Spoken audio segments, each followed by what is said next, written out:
In the 250 division, finishing in third, riding for Monster Energy Star Racing Yamaha, Justin Cooper.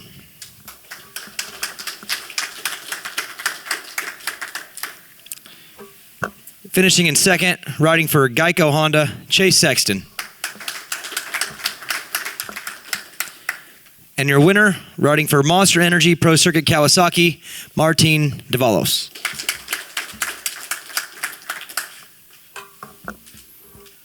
In the 450, finishing in third, riding for Red Bull KTM, Cooper Webb.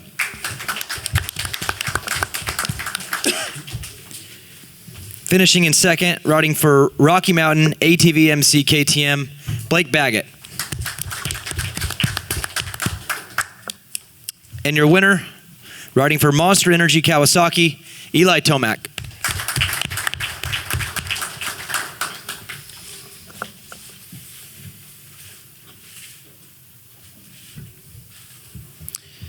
Congrats, guys. Justin, Chase, this one's going to start with you guys. That first lap, obviously, you guys got yourself out front, battling back and forth a little bit. Both ended up on the ground. And Justin, we'll start with you. Your take on the pass and the crash.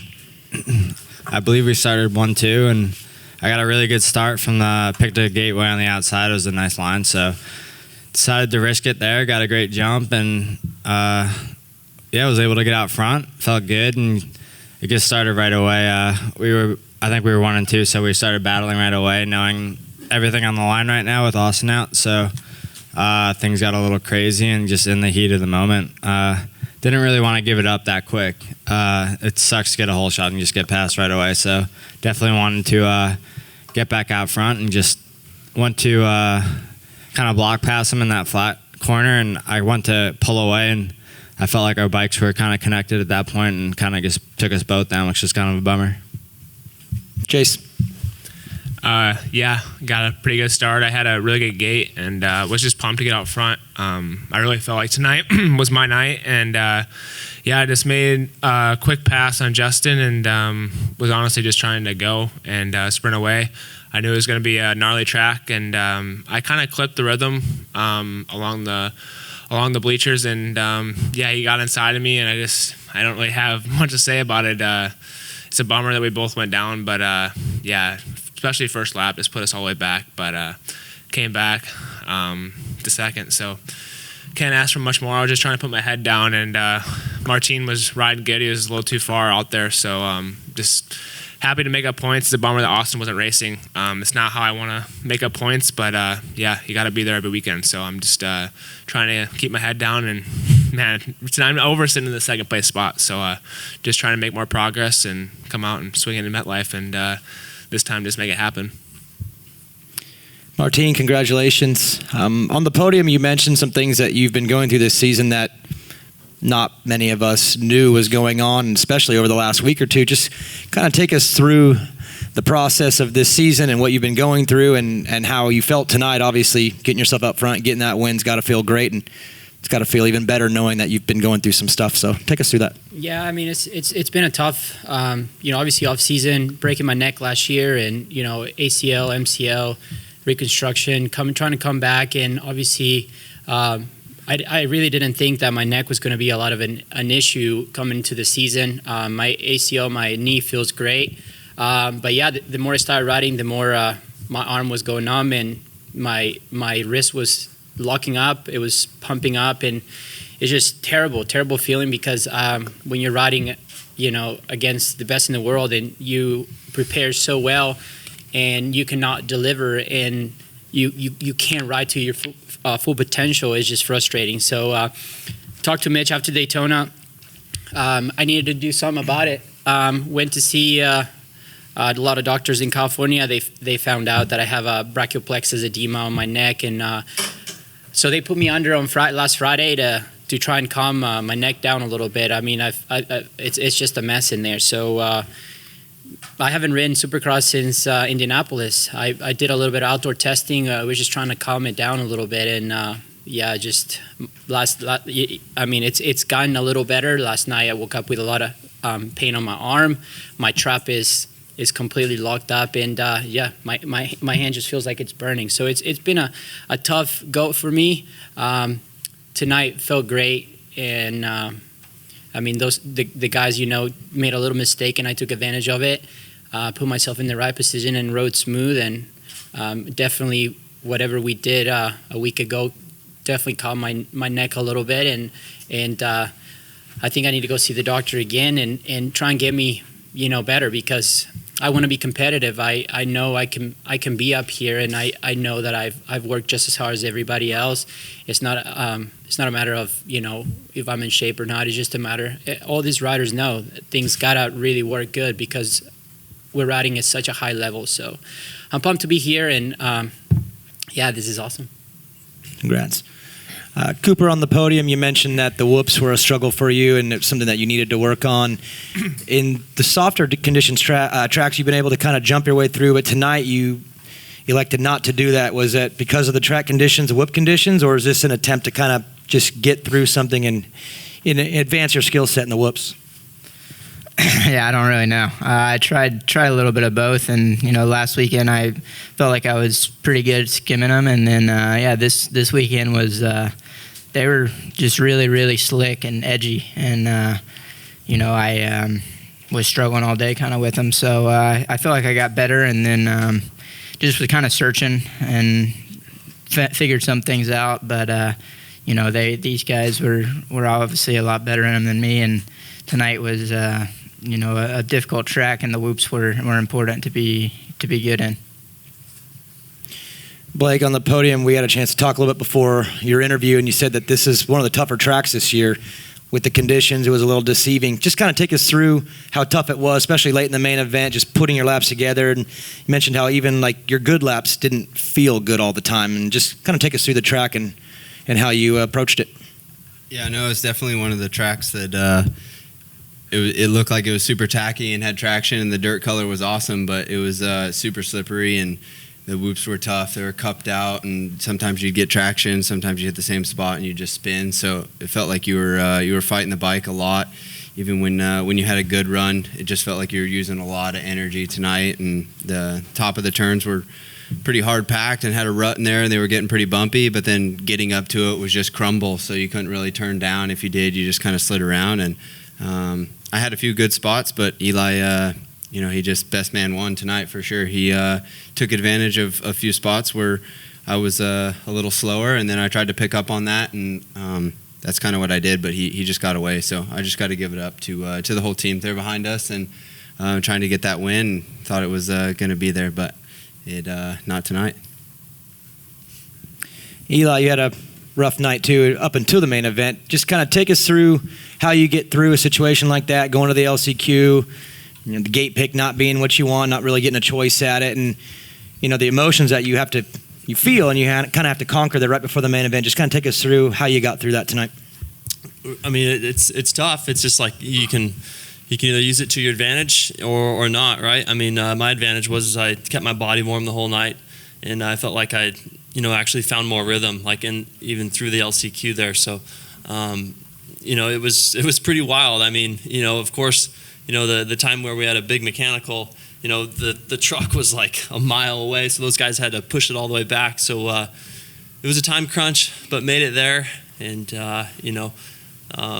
just poured it on the main, like just got back to our old selves. So felt good to do that. Eli, talk about the roller coaster of the day. During qualifying, I saw once or twice, it looked like you'd do a heater lap, come across the line, look at the pylon, and you're still not on the pylon, kind of shake your head. Mm-hmm. And then to go through the LCQ and then win the main, talk about just the highs and lows. It changed a lot. I mean, the track condition changed. I was struggling more early before the night. It seemed like it was still slick. There was a little more moisture in the dirt. I was able just to ride it a little bit better. But early on in the day, I was struggling. The whoops were tough, like these guys said. The edges were there. And they were still really big in practice. I mean, that second set got knocked down a little bit for our last practice. That helped, it seemed like. But early on, it was that felt like that was my weak point were those whoops. And Cooper, when Eli went by you or Blake went by you, it looked like the reaction was kind of a normal thing for you. almost go to attack back, but it looked like you almost checked yourself and said, let's change the plan here. Yeah, I mean, I felt, you know, when you're out front, it was good, but I could tell they were catching me, you know, and it was almost one of those things where I was kind of struggling to lines and figure out the whoops and this and that it was almost like, hey, I want to learn and see what these guys are doing and see if I can't, you know, keep on the wheel and then maybe mount attack later or something like that. And it obviously didn't work out like that. But, you know, like they said, the track was just, it was so slippery that you couldn't be aggressive or really, you had to really carry your momentum and have good throttle control. So, yeah, like I said, I think for me it was more of I was trying to, you know, maybe pick up on something that maybe I was or wasn't doing. Dark Side from Moto X Pod Show. Eli, you had the mechanical in the heat race, and then in the main we saw a lot of smoke coming out of the bike. Seen it in some pictures here and there. I know we're not going to get any real details, but does that affect your confidence at all in the machine? I mean, you have to have the faith in your guys, and you know, that's all you can do. I mean, it's tough. I mean, when I was riding, you know, it felt totally fine. So there's really nothing you can do at that point except ride. So that's what I was doing. Martin, recently, you know, in some podcasts with us and I think with Zach, you've talked about the future. You know, you don't really know what it holds, whether you're going to keep racing next year maybe. You talked about some health issues, but then you win tonight. So how do you balance that, you know, the excitement of winning, but also, you know, health issues and your future? I just want a 450 ride, man. Yeah. I've been in this class for a long time, and I want a shot. You know, I know what I'm capable of doing on that bike, and you know, outdoors was good for me on the Husky in 2017, I think it was. And you know, there are people that believe and don't believe, but I believe in myself. I know I can do it, and you know, the 250 is you know, it's just you know, I gave myself this year because last year was that first turn pileup was terrible for me, and you know, I came so prepared, and I just told myself, you know, you got to give yourself a fair shot, and that's what I did. But you know, I've all I'm searching for is that 450 ride. You know, I want it so bad, and I want a shot. I want a chance to show what I can do. Cooper, I saw you walk in here tonight. You look a little banged up. It's been a long season. Marvin had a little bit of a rough night. Are you at a point where you're just ready to kind of try to maintain for the next few rounds and stay in that top 3 or 4? I mean, and focus on that? Yeah, I mean, the heat race wasn't good getting landed on. That didn't help. So I think that's more of the banged up. But, I mean, it's racing. You know, crap happens, and you got to be prepared for anything. Jason Wygant from RacerX. Eli, you've won races, and we're thinking win streak's coming, and it hasn't worked out so far. Is there anything with this win that you can point at that maybe the ship is totally righted and a run could begin here after what you felt tonight? I would like to think so. I mean, this was the best I felt in our full length main since Daytona. So, you know, I felt like, you know, we made some gains, you know, for that main event. So, yeah, I mean, I hope there's improvement there for those last 3. And with the start you had in the main, did you sense, okay, I'm in this, or did all this chaos that happened up front, like Savachi crashed, Roxon went down, or did you feel like you had it under control the whole time, or did things start happening quickly and next thing you know you're in position to win? I mean, I was feeling good. I was making passes before that, but you know, when I saw those guys crash, and all of a sudden I was in 3rd. So I'm like, you know, we've got a legitimate shot at this point. So I mean, that definitely, you know, got the fire going. But either way, I was feeling good. Michael Antonovich with Swap Moto Live. This is for Justin and Chase. After a pretty long season where you guys have been going for 2nd place, there's 2nd win now for you guys to both have a title. How do you guys manage that now? I mean, that has to be a huge motivation with 2 races left to go. You could see that it maybe got a little over anxious tonight, but you guys have a lot that you can focus on for 2 more weeks. Yeah, I think I can speak for Chase on this one. We're both just sick of getting on the podium. We've been watching Austin get all these wins, and we want some of that. So I think we just, we were 1-2 off the start, so it was set up for a good battle, and kind of just got a little ahead of ourselves. I think we were both excited out there, and just we kind of came together. And it's just part of racing. I didn't really mean to take. I mean, obviously, I don't want to go down, and I didn't really mean to take him down. I just wanted to assert myself back and get back in the lead and try and ride my own race, because you don't want to give up the lead on the first lap. That's not what we're there to do. We're there to win. We're there to put up a fight. Yeah, it's really unfortunate to see Austin crash in practice and not be able to race tonight. Like I said, it's not how I want to gain points, but like I said, you got to be there for every race. And yeah, I mean, I'm not really focused on. I mean, obviously there's a small points gap now, but honestly, like he said, I'm over being just on the podium. I want to win, and that's my main focus. And I feel like if I just keep focusing on that, I feel like I'm making big improvements. And tonight, I think, is probably the best I've felt on the bike so far, especially in these last few races. I feel like I haven't been riding like myself, but tonight it felt really good. And like I said, I felt like it was mine. Just made some key passes the first lap, and then me and Justin came together, which was unfortunate. Just put my head down, and I knew I could get back to somewhere close to the podium. Wasn't sure how far up I'd get, but once I saw where the podium spots were, and honestly after that I was like, all right, where's Martin at? And obviously he was way too far gone, but no, it's good, and I'm excited for these last few races. I feel like we've been making big progress, and take this thing down to Vegas and get that first win for sure. For Eli, tonight's win puts you tied with Marvin for points for the year now. As we hit this home stretch, you are back in the mix for a championship. You've been here so many times in the, with the chance with a handful of rounds to go. How much of your experience will you guys play into this? You've probably had every scenario up to this point play out. Do you just build off of that, learn, or is it always a new thing every time the gate drops? I mean, it's pretty sizable still, so. But it's still possible, so I don't know. I mean, it can go either way. I can only do what I can do, and just try to get a few more wins. For Martin, you said you didn't think the neck would be a problem coming in. Was it once the races started, it started flaring up, or what led to it going back to being as bad as it was? No, honestly, like I took I think it's 6 months off from the knee and started riding in October. But I thought, obviously I need a little bit of seat time and trying to get out of in shape.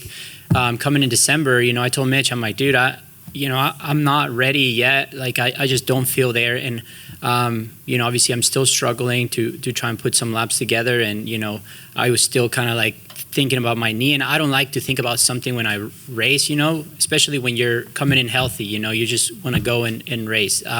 It just got worse and worse. I once the West Coast started, and there was no explanation for me. I mean, I never thought my neck was doing that, but I guess it's something that a past injury that really messed me up.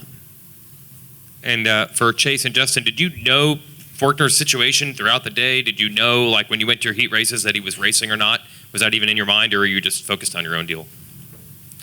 I mean, we knew I knew he crashed in practice. I was right behind him, so took him a while to get off the track. And I mean, not really what I was focused on the whole day. I was kind of just focused on doing what I had to do and with my riding and all that. But felt good all the way through the main. Just had those two. I had another crash like 2 laps later after that first incident, and just kind of just had to refocus and just battle my way through as far as up as I could. And I felt like I did that, and just a shame I got such a good start, and I felt like I could put in some clean laps and ride a good race, but it just didn't work out that way.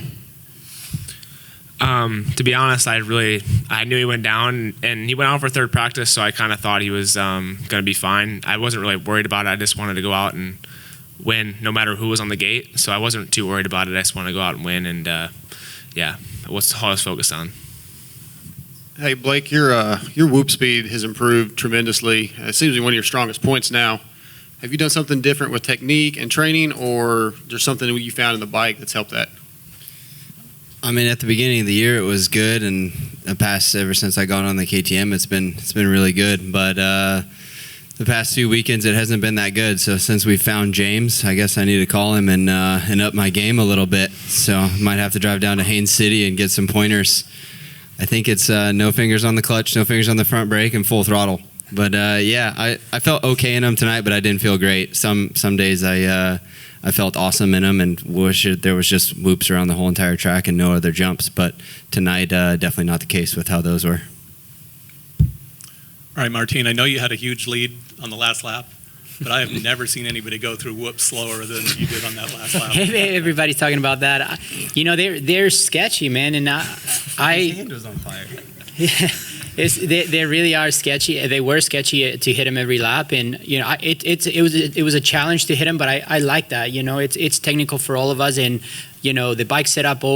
The team has worked super hard off season.